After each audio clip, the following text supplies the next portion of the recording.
설교에는 본문이 있고요. 그 예화가 있습니다. 근데 그 예화의 목적은 뭐였을까요? 본문의 내용을 잘 설명하고 또 잘 알게 하려고 예화가 있는 겁니다. 그 말인즉슨 예화는 빠져도 문제가 없는 거예요. 그런데 이 예화가 너무 재미있는, 그리고 너무 이해가 쉬운 거예요. 그러면 나중에는 어떤 일이 벌어지나요? 본문은 잊어버리고 뭐만 남아요? 예화만 남는단 말이에요. 그런데 예화만 남아도 이득은 있죠. 어차피 본문을 설명하려고 갖고 온 거니까 이득은 있을 거예요. 하지만 그 이득이 굉장히 적죠. 본문을 전하려고 하는 그 메시지의 어느 부분을 설명하기 위해서 등장한 거니까 적을 수밖에 없는 것이긴 적습니다. 그것만이라도 가져가는 게 다행이긴 하지만 그것만 가져가는 억울한 일이에요. 근데 제가 왜 이 이야기를 하냐면은 오늘 설교가 꼭 그럴 것 같은 느낌이 들었어요.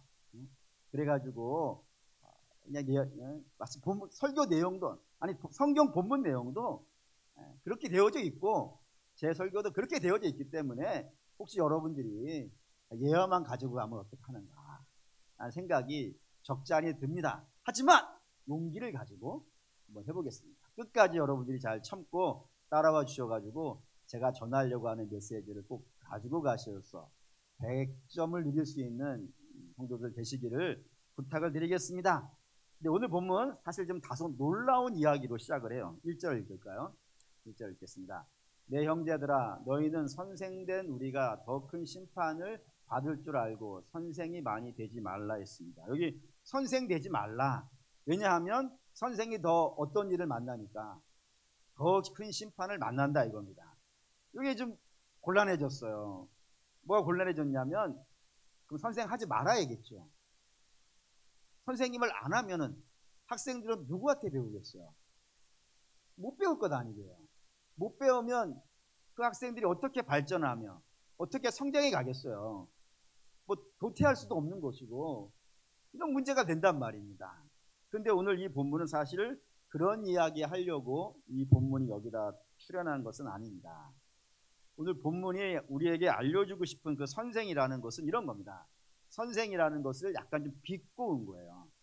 뭐를 빚고 왔냐면은 선생은 학생들과 같이 있지 않습니까? 근데 학생들에 비해서 선생님은 어때요? 훌륭하잖아요. 더 낫잖아요. 훨씬 낫잖아요. 비교할 수 없을 만큼 훨씬 난 게 선생 아닙니까? 그럼 학생은 낫잖아요. 그런데 이 관계를 진짜로 학교에서 선생님과 학생들의 관계가 아니라 교회에서 성도 간의 관계가 되어버렸단 말이에요. 그래서 누구는 높고 누구는 낮은 자가 됐어요. 높은 자가 자꾸 낮은 자를 어떻게 하는 거예요? 하대하고 지시하고 지적하고 정죄하고 판단하고 나무라고 하는 일들이 발생이 되어진다 이겁니다. 그런 예가 로마서에도 등장해요. 로마서 2장 1절 볼까요? 읽겠습니다. 그러므로 남을 판단하는 사람아 누구를 막론하고 내가 핑계하지 못할 것은 남을 판단하는 것으로 내가 너를 정죄함이니 판단하는 내가 같은 일을 행함이라 했습니다. 여기 남을 판단하는 사람아 이게 야고보가 말하는 선생이에요. 자꾸 남을 판단하는 거예요. 나는 괜찮고 남을 판단하는 거예요. 그런 모습으로 신앙생활하면 안 된다라는 이야기를 이 성경이 좀 하고 싶어 한다 이겁니다. 그런 관점에서 선생된 자, 남을 지적하는 자 되지 말라는 관점에서 오늘 설교를 하면은 어디서부터 시작할까 고민하다가 동화 하나를 가지고 왔습니다. 첫 번째 예화인데 동화는 이런 내용입니다. 해와 구름이 만났어요. 잘 평소에는 안 만나는데 얘네들이 갑자기 만났어요. 만나가지고 오랜만에 만났으니까 뭐를 하냐면 누가 더 세냐 하고 해와 구름이 서로 막 옥신각신 다투기 시작했습니다. 근데 이게 다툼으로 이 문제가 해결이 되질 않는 거예요. 그래서 어떻게 좀 증명을 해봐야겠는데 주변에 보니까 중절모의 외투를 쓰고 있는 한 노신사가 길을 지나가고 있는 겁니다. 그러자 해가 얘기했는지 구름이 얘기했는지는 여러분들이 잘 가서 알아보십시오. 누군가가 얘기를 했어요. 뭐라고 얘기를 했냐면은 저 지나가는 나그네에 중절모를 벗기고 외투를 벗기는 자가 진짜 강한 사람으로 강한 자로 하자. 에? 그래서 구름이 오케이 내가 먼저 하겠습니다 해가지고 나와가지고 바람을 부는 겁니다. 어마어마한 바람을 부는 거예요. 다 알고 있지만 모르는 척하고 들어달란 말이에요. 어마어마한 바람을 불어대는 거예요. 그러자 이 모자가 안 벗겨지는 겁니다. 그리고 외투도 잘 안 벗겨지는 거예요. 그래가지고 구름이 열받아가지고 그래? 그럼 벗을 때까지 해보자 해가지고 더 센 바람을 불었어요. 뭐 태풍 한 10개짜리 불었어요. 그랬더니 모자가 벗겨지려고 하는 거예요. 그러자 손으로 확 눌러버리는 거예요. 외투가 벗겨지려 하니까 움켜잡아 버리는 거예요. 그래서 구름은 자기의 뜻을 이루지 못한 겁니다. 그러자 이제 해가 씩 웃는 거예요. 씩 웃으면서 뭐를 했을까요? 아무것도 안 했어요. 그냥 쳐다만 봤어요. 이렇게 아무것도 안 하고 쳐다만 봤어요. 그랬더니 요심사가 모자를 벗고 외투를 벗더라 이겁니다. 왜요? 그 안에서 더웠단 말이에요. 그 안의 더위가 그 모자를 벗기고 그 옷을 벗겨버리더라 이겁니다. 이 이야기는 당연히 구름이 세다, 해가 세다 이 이야기 하려는 것은요, 당연히 아닙니다. 이 이야기 하려는 목적은 사람은 외부의 공격에 의해서 무너지지 않는 거예요. 사람은 또 사람의 모임은 외부의 공격에 의해서 무너지는 것이 아니라 항상 어디에서 무너져요? 내부에서 무너져요. 내부에 문제가 생깁니다. 내부에 분란이 생기면 무너지게 된다 이겁니다. 그런 관점에서 2장 1절이 등장하는 겁니다. 야고보서예요. 야고보 혼자 이야기한 게 아니고 야고보가 공동체에게 보낸 편지예요. 이 공동체가 누구냐면 보시죠. 1장 1절 읽겠습니다. 하나님과 주 예수 그리스도의 종 야고보는 흩어져 있는 12지파에게 문안한다고요. 야고보가 혼자 이야기한 것이 아니고 분명히 수신자가 있어요. 그 수신자는 흩어져 있는 12지파라고 되어 있단 말입니다. 제가 처음에 1장 1절을 설교드릴 때 이 흩어져 있는 자가 디아스포라라고 불렸다고 했어요. 근데 디아스포라는 그냥 자기들이 알아서 흩어진 사람들이 아닙니다. 피치 못할 사정이 생겼다고요. 사람은 원래 흩어져 사는 거 원치 않아요. 모여서 신앙생활을 하기를 원하고 주께서도 모여서 하라 그랬단 말이에요. 근데 이 모여서 하지 못하고 흩어지는 일이 발생됐어요. 그냥 뿔뿔이 개인적으로 흩어진 게 아니라 한 무리씩 이 무리 뭐 예를 들어 1구역은 1구역대로 흩어지고 2구역은 2구역대로 가고 3구역 4구역 뭐 남신도 여신도 이런 식으로 그런 식으로 무리를 지어가지고 한 교회 성도들이 무리로 있다가 그 중에 일부가 이리 떠나고 또 일부가 이리 떠나고 이렇게 해서 흩어지는 일이 발생이 되어졌는데 왜 이렇게 흩어졌냐면은 로마의 핍박이 너무 심했기 때문입니다. 너무 심해가지고 한 군데에 머물러 있지 못하고 그곳에서 무리를 지어서 자기가 살지 않던 지역으로 내 직장도 버리고 내 학교도 버리고 뿔뿔이 흩어진 거예요. 그러면서 이 무리로 흩어진 자들은 앞으로 어떻게 살겠습니까? 힘들겠죠. 그렇지 않습니까? 집도 잃었고 직장도 잃었고 학교도 잃었으니까 굉장히 힘들고 어려운 생활을 그 몇몇의 무리가 같이 하는 거예요 지금. 그럼 이 몇몇의 무리는 어떠한 마음으로 모일까요? 어떤 마음? 서로 비난하고 공격하고 뭐 그러겠습니까? 아니죠. 아니 그 몇 명이 모였다니까요. 그 몇 명이 모여가지고 서로 아프면 위로하고 기도해주고 방문하고 혹시 먹을 거라도 하나 생기면요 같이 먹고 그렇게 똘똘 뭉칠 것 아니겠어요. 우리마저도 여기서 흩어져 버린다면은 이제 우리 어떻게 사는가? 우리라도 이렇게 몇 명 모여 있지만 여기라도 좀 단단히 뭉쳐서 살자 하면서 서로 이렇게 함께 마치 전쟁터에서 전우가 뭉치듯이 그렇게 뭉쳐서 똘똘 뭉쳐 살지 않겠어요. 그러니 이 똘똘 뭉쳐진 이 팀을 깰 수 있는 힘은요 없는 겁니다. 근데 이 팀을 깬 일이 발생됐다. 그 몇몇이 그냥 똘똘 뭉쳐 있는데 외부의 공격에서도 깨지지 않고 같이 돌아다니고 있는데 이 모임을 깨는 일이 발생됐단 말입니다. 뭐가 그 모임을 깨버렸을까요? 말이라. 말이 깨버리더라고요. 이거 어떻게 설명할까 하다가 예를 하나를 생각을 했습니다. 이 예를 3.1교회의 홍태근 목사님이라는 분이 하신 설교의 한 부분으로 등장하는 건데 제가 그냥 그대로 한번 이야기해 볼게요. 그분이 미국에서 유학하는 동안에 주변에서 본 이야기입니다. 내용은 이렇습니다. 가난한 두 부부. 가난한데 젊어. 20대 뭐 중반쯤 되는 젊은 부부가 미국으로 유학을 왔어요. 넉넉하면은 두 사람이 공부하는데 지장이 없겠지만 이 두 사람이 너무 가난하기 때문에, 가난한 자들이 왔기 때문에 공부를 어떻게 해보려고 애를 썼지만 결국에는 한 사람이 일을 해야 공부를 할 수 있을 그런 상황이 된 거예요. 두 사람 중에 하나는 공부를 포기를 해야 돼요. 만약에 이런 경우라면 주로 누가 포기를 합니까? 지금은 지금은 모르겠어요. 지금은 남자가 포기할 수도 있죠. 대답도 없고 그렇잖아요. 근데 옛날에는 거의 대부분 여자가 포기를 했어요. 대부분. 그래서 이제 유학 간 대학생들이니까 뭐 언어가 잘 되는 건 아니지 않겠습니까? 그래서 언어가 그렇게 많이 필요하지 않는 세탁소에 가서 새벽부터 빨래를 하고 주방에 들어가서 설거지를 하면서 허드렛 일을 하면서 돈을 모아가지고 남편에게 장학금을 줬어요. 그게 그 유명한 부인 장학금이라고 하는, 사단법인 부인 장학금이라는 곳에서 장학금을 제공해 줬고 남편은 그 장학금을 받아가지고 공부를 하는 거예요. 이럴 때 이 두 부부의 관계는 어땠을 것 같아요? 정말 끈끈했겠죠. 남편은 그 부인이 그렇게 열심히 해서 손 다 부르터가면서 자기에게 학비 내주는 것이 너무 고마웠고, 그리고 그 남편을 섬기고 있다는 그 마음의 충만함이 여신도들에게 있죠. 어쨌든 그런 뭐 똘똘 뭉쳐가지고 그 고난을 잘 극복해서 결국엔 남편이 학위를 받았어요. 그래서 한국에 나와가지고 대기업의 임원으로 취직이 된 겁니다. 그리고 월급도 많이 들어오고 막 그러지 않겠어요. 그렇게 월급도 많이 들어오니까 뭐 생활하는데 지장이 없어졌어요.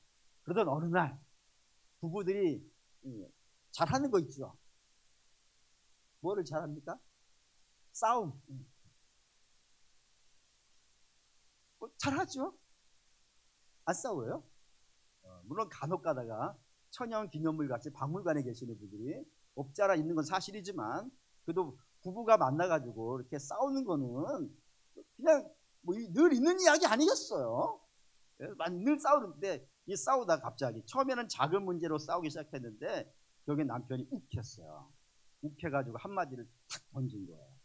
그래서 부인이 탁 자빠져 버려서 무너졌다고 하는 이야기입니다. 무슨 말을 했을까요? 이 말을 했대요. 이제 당신은 필요 없어. 큰 말도 아니었대요. 조마주 작게, 이제 당신은 필요 없어. 그 말 한마디에 부인이 그동안의 모든 존재감과 자존감이 무너져 버리더라는 겁니다. 내가 이때까지 뭐하고 살았나? 나를 버리고 섬겼는데 이제 다 됐다고 나 필요 없다고 하니 내가 살아서 뭐하겠냐. 그 뒤이야기는 뭐 비극으로 끝났다는 거 뭐 눈이 짐작이 되어줄 수 있을 거라고 생각이 됩니다. 부인의 한마디에, 남편의 한마디에 부인이 이렇게 무너지는 거예요. 근데 성경에도 그런 유사한 예가 하나가 등장합니다. 그 유사한 예는 아담과 하와의 이야기에서 등장을 해요. 하나님께서 에덴에 아담과 하와를 창조하시고 저들로 하여금 그 땅을 살게 했습니다. 그때 아담이 처음 하와를 만났을 때 아주 놀라운 노래를 하나 부릅니다. 인류 역사에서 남자가 여자에게 부른 노래 중에 가장 닭살이 많이 뛰어오르는 노래 뭐죠? 너는 내 뼈 중에 뼈요 살 중에 살이라. 다시 말하면 너와 나는 떨어질 수 없어. 뼈를 어떻게 자르냐, 살을 어떻게 떼냐, 우리는 헤어질 수 없어. 뭐 이런 노래 아니겠어요? 그런데 그렇게 뜨겁게 사랑하고 있던 차에 죄가 발생이 된 거 아니겠습니까? 그래가지고 하나님께서 뱀과 여자와 아담 셋을 불러다 놓고 책망을 하시는 이야기가 쭉 등장하잖아요. 그때 뱀을 심판하시고 여자를 심판하고 그 뒤에 이제 아담에게 묻습니다. 아담아, 너는 어찌하여 내 말을 어겼느냐? 라고 물은 거예요. 만약에 우리 사랑하는 남성들 여러분, 여러분들에게 하나님께서 너는 어찌하여 범죄하였느냐? 라고 물어보신다면 여러분들은 뭐라 하실랍니까? 아마 제 생각인데 우리 교회 남신도들은 이렇게 얘기하지 않았을까 생각을 한 게 있어요. 그게 뭐냐면, 하나님, 가정을 지키지 못한 것은 가장된 남자의 잘못이라 생각합니다. 그러니 심판할 일이 있으시다면 내 아내를 용서해 주시고 저를 심판해 주십시오. 하나님이 제게 내리시는 벌이라면 제가 기꺼이 받겠습니다. 이때 써있기로는 남자들은 아멘을 할지어다. 아무도 안 보고 있는 이 안타까운 현실을 보고 있지만 사실은 마음으로 다 그러실 거라 생각해요. 한 가정의 모든 책임은 가장에게 있는 거 아니겠어요? 그걸 책임지라고 가장 아니에요. 부장은 아니지 않습니까? 우리가 집에서 가장이에요. 가장 책임을 져야 되는데 그렇게 해야 되는데 아담은 뭐라 했냐 이렇게 했어요. 3장 12절 있죠.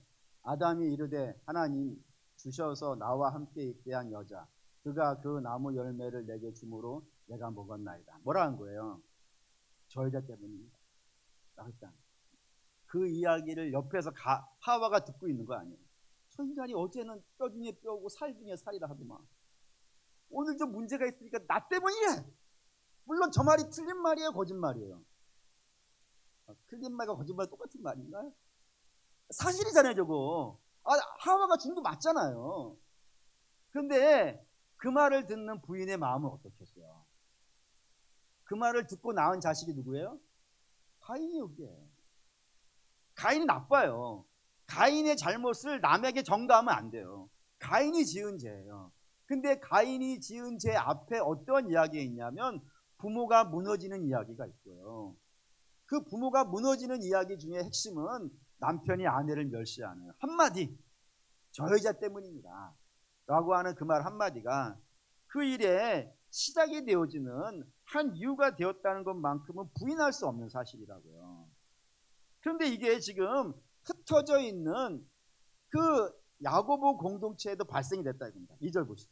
2절 읽겠습니다. 우리가 다 실수가 많으니 만일 말에 실수가 없는 자라면 혹 온전한 사람이라 능히 온 몸도 굴레에 씌우니라고요. 우리 실수하는 사람이야. 우리가 실수가 없다면 어떤 사람인 거예요? 온전한 사람이에요. 근데 우리 온전한 사람이 아니지 않습니까? 온전한 사람이 아니니까 실수할 수 있단 말이에요. 근데 그 실수를 오늘은 안 한 거예요. 어떻게 안 한 거예요, 여러분? 하나님이 우리를 돌보시사 그 실수를 안 한 것이지 우리는 언제든지 그 실수를요 할 수 있는 그런 사람이라 이겁니다. 그런데 지금 내가 안 했으니까 나는 실수할 수 있는 사람이라는 걸 지금은 모르는 거예요. 모르고 남의 실수만 끄집어내고 있는 거예요. 지금 남의 실수만 끄집어내가지고 아이고 저 인간 때문에 우리 교회가 안 되는 거예요. 지금 쟤 때문에 우리 집에 문제가 있는 거야 라고 이야기를 한다 이겁니다. 물론 처음부터 그런 얘기는 안 했을 거예요. 처음에는 좀 잘 참았을 거라 생각합니다. 근데 그 어려움이 반복되어지고 또 마음의 속이 상하다 보니까 갑자기 속에서 욱 하고 올라와 가지고 한마디를 한 것이지만 그 한마디가 어떤 일을 벌어진다고요? 그 공동체를 무너뜨릴 수도 있다고요.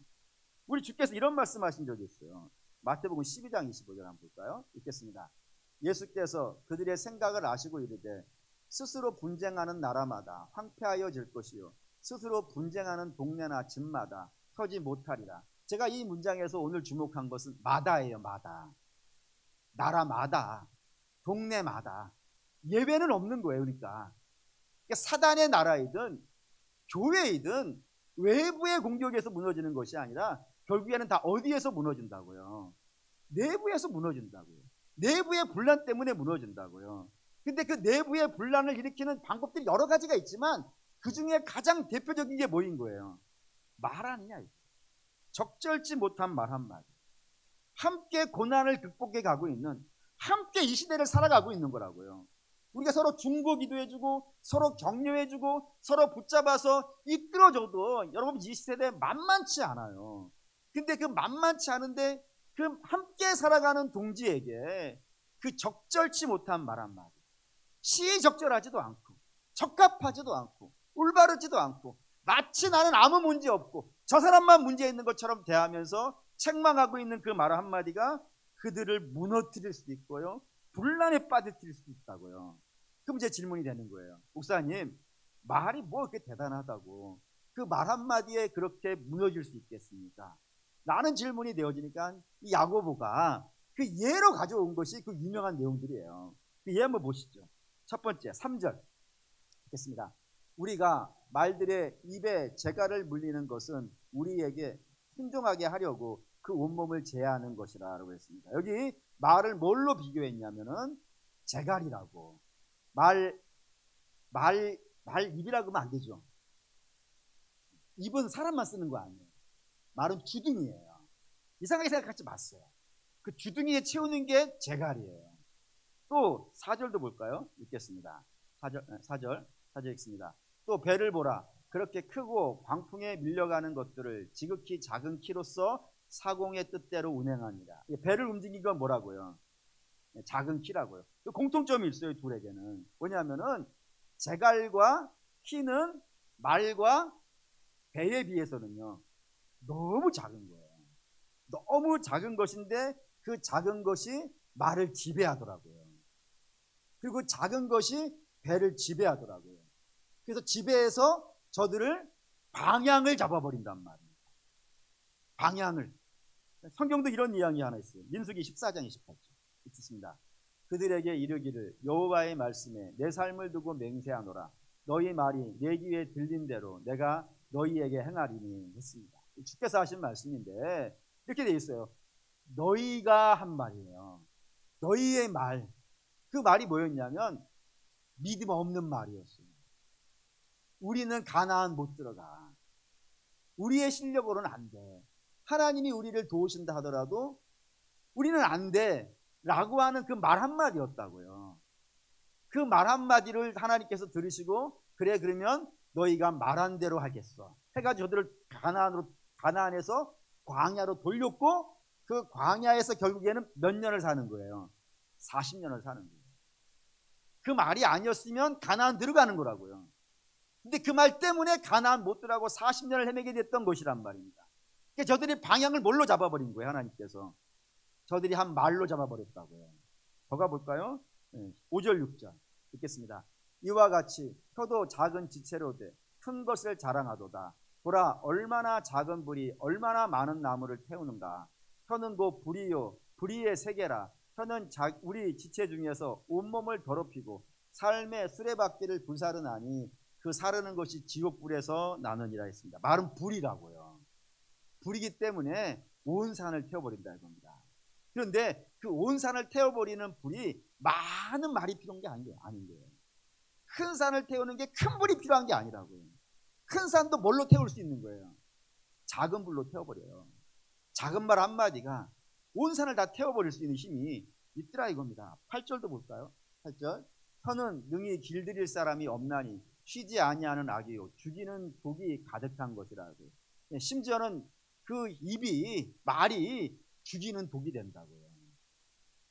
사람을 죽이기도 하고요. 공동체도 깨버리는 것 우리가 본다 이겁니다. 그 정도의 힘이 그에게 있다 이거예요. 그러면서 예로 들어간 것이고 말은 그 야고보가 이제 하고 싶은 이야기가 9절 10절입니다. 9절 10절 읽을게요. 이것으로 우리가 주 아버지를 찬송하고 또 이것으로 하나님의 형상대로 지음을 받은 사람을 저주하나니 한 입에서 찬송과 저주가 나오는도다. 내 형제들아 이것이 마땅치 아니하니라. 여기 이제 키가 내 형제들아예요. 야고보가 내 형제들아 누구 예를 부르는 거예요? 교회라니까요. 교회. 여러분 교회라고 하는 것은 내가 교회가 되고 싶다고 교회 되는 거 아니지 않습니까? 교회는 어떻게 교회 되는 거예요? 예수 그리스도로 말미암아 교회 되는 거 아니겠어요? 예수 그리스도로 인하여 형제된 거 아니겠어요? 그러면은 너희는 분명 하나님께 거듭난 자일 텐데 어떻게 거듭난 자의 입에서 찬송과 비난이 같이 나오냐 이거예요. 찬송과 저주가 어떻게 같이 나오냐고. 그거 잘못된 거 아니냐. 성도에게 마땅치 않은 것 아니냐 라고 이야기하는 거란 말이에요. 그러면서 결론을 11절 12절로 잡았어요. 읽겠습니다. 샘이 한 구멍으로 어찌 단물과 쓴물을 내겠느냐. 내 형제들아 어찌 무화과 나무가 감람 열매를 포도나무가 무화과를 냈겠느냐. 이와 같이 짠물이 단물을 내지 못하느니라고요. 너희는 존재가 바뀐 자 아니냐. 그렇다면 예수로 말미암아 존재가 바뀌었는데 바뀐 존재들이 왜 옛날 열매가 나오고 있냐 이거예요. 지금 너희의 입은 거룩해져 있어야 되는데 거룩해진 말이 나오지 않고 어떻게 남을 비난하는 말로 채워서 너희가 그 끈끈한 하나님의 공동체를 깰 수가 있는가? 이거 잘못된 거 아니냐? 잘못되었으니까 너희 어떻게 하라고요? 회개해야 마땅하다. 너희 회개해야 마땅하다. 그래서 다시 하나님이 기뻐하시는 사람으로 돌아와야 된다라는 거예요. 사랑하는 성도 여러분, 이 이야기 왜 하는지 이해되실까요? 이 이야기 왜 하냐면 우리는 아직 완성된 자가 아니기 때문입니다. 완성된 자가 아닙니다. 물론 구원은 받은 자이겠죠. 구원은 받은 자이겠지만 아직은 부족한 부분들이 많아서 실수가요 있다 이겁니다. 그런데 비난을 하게 되어지면 자기는 괜찮아 보인단 말이에요. 자기는 비난은 뭘 보고 하는 거예요 지금? 남을 보고 하는 거 아니에요. 남을 보고. 남이 더 나쁜 거예요 지금. 그렇잖아요. 비난한다는 거는 남이 나쁘니까 나는 어때 보이는 거예요? 상대적으로 괜찮아 보인다니까요. 상대적으로 괜찮아 보이니까 나는 괜찮은 사람이고 남은 어떻게 된 거예요? 나쁜 사람이 되어버린다 이거예요. 근데 이게 굉장히 나쁜 건 뭐냐면은 우리는 완성된 자가 아니라 그랬어요. 여전히 실수한다니까요. 근데 우리는 실수하는 자가 되면 안 되는 거예요. 결국에는 어떤 모습으로 하나님 앞에 서야 돼요? 거룩한 모습으로 서야 되지 않겠어요? 그게 성경은 준비한다 그랬죠. 기름을 준비해야 될 것 아니겠습니까?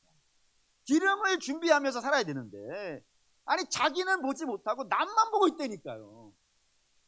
그럼 내가 잘못한 것은 보지 못할 것이고 내가 잘못한 걸 보지 못하면 회개도 못할 것이고 남만 비난하다 하나님 앞에 서게 되어진다면 어떻게 되겠어요 여러분? 그게 심각한 문제 아니겠습니까? 그렇게 해서는 안 되는 거예요.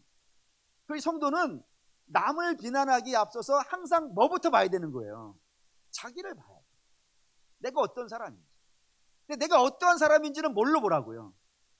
그게 말이라 이거. 너희가 무슨 말을 하고 사는지, 남을 죽이는 말을 하고 사는지, 살리는 말을 하고 사는지, 공동체를 세우는 말을 하고 있는지, 아니면 공동체를 무너뜨리는 말을 하고 있는지 한번 보라 이거예요. 원래 하나님의 백성은 단물과 쓴물이 같이 나오지 않아요. 단물이 나와야 되는 거예요.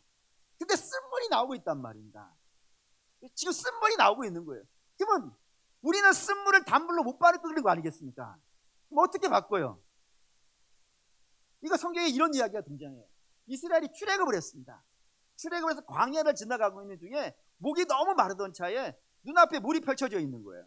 그래서 막 뛰어가가지고 물을 먹으려고 탁 했더니 그 물이 쓴물인 거예요. 먹을 수가 없게 된 겁니다. 모두 낙심하고 있을 때 하나님께서 모세에게 명하세요. 그 쓴물에게 뭘 하라고요? 나뭇가지를 던지라고.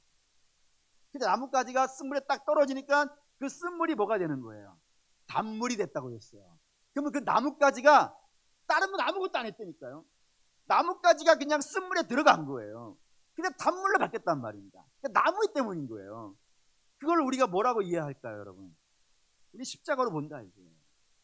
쓴물 인생이, 쓴말하는 인생이 예수 그리스도로 말미암아 새롭게 되어야 되는 거예요. 그러니까 예수님만이 나의 이 쓴말을 단말로 바꾸실 수 있는 거예요. 그러니 내가 쓴물을 하고 있는지는 봐야 될 것 아니겠어요. 그래야 주님 앞에 가가지고 주여 내가 안 그러기로 했었는데 제 입에서 여전히 쓴물이 나가고 있습니다. 주여 나를 불쌍히 여겨 주시옵소서 라고 회개하고 은혜를 구하면 주께서 어떻게 하시겠습니까? 우리에게 좋으신 하나님이시니까 우리의 이 쓴 인생을, 쓴말하는 인생을 단말하는 인생으로 바꿔주시지 않겠냐 이거예요. 그래서 한 걸음씩 가는 게 신앙이란 말입니다. 근데 남을 비난하고 있으니까 자기는 안 보고 있고 남만 비난하고 있으니까 회개할 시간이 없단 말이에요 지금. 남만 그러고 남만 고치라고 있단 말이에요. 그리고 거기 그거는 남도 바꾸지도 못하고 자기도 새로워지지 못하고 결국엔 뭐만 하는 거예요? 공동체 깨져버리는 것만 나온단 말입니다. 그리고 야고보가 오늘 이야기하는 것은 너희의 말을 보라. 그 말이 대단한 능력이 있는 말인데 그 대단한 능력이 있는 말로 너희가 어떤 말을 하고 있는지. 우리 연약한 사람들이라 실수하는 자들이니까 너의 말에 실수가 있으면 그 말을 가지고 하나님 앞에 가서 회개하고 은혜를 구하라. 반면에 너희 말이 잘 나가고 있으면은 계속 잘하고 있으니까 거기에 정진하라라고 하는 의미에서 말이 등장했다 이겁니다. 그로 사랑하는 여러분, 우리도 마찬가지입니다. 여러분들이 이 사순절 기간 동안에 내가 어떤 말을 하고 사는지, 내가 사랑하는 사람들에게, 내가 귀하게 여기는 사람들에게, 내가 교회에서 어떤 말을 하고 사는지 한번, 이게 과목인 거예요. 그러니까 시험 과목이에요. 갑자기 시험입니까? 불안해지십니까? 시험, 이게 한번 잘 점검해 보세요. 누가 시키면 당신 왜 그딴 식으로 얘기해? 그럼 또 뒤에 이상하잖아요. 그러니까 남이 하지 마시고 여러분 스스로 하루 종일 내가 어떤 말을 하고 사는지, 내 가족에게, 내 자식에게, 그 금쪽이잖아요. 금쪽이 원래 안 좋은 건가? 금쪽이에게 내가 어떤 말을 하고 사는지, 남편에게, 아내에게, 부모에게, 교회 형제들에게 어떤 말을 하고 사는지, 그게 여러분 우리의 천재의 모습입니다. 그 모습을 하나님께 비춰보십시오. 적나라하게 드러날 겁니다. 그때 회개가 되는 거예요. 그러지 아니하고 남만 보고 있으면 언제 우리가 변화되겠습니까? 그로 사랑하는 믿음의 성도는 바라고 원하는데 우리 주님께서 넉넉히 고쳐주실 걸 믿습니다. 그런 은혜를 사모하시면서 믿음의 길을 가시는 저와 여러분 되시기를, 특별히 사순절 기간에 그런 변화의 역사가 있으시기를 주의 이름으로 축원합니다.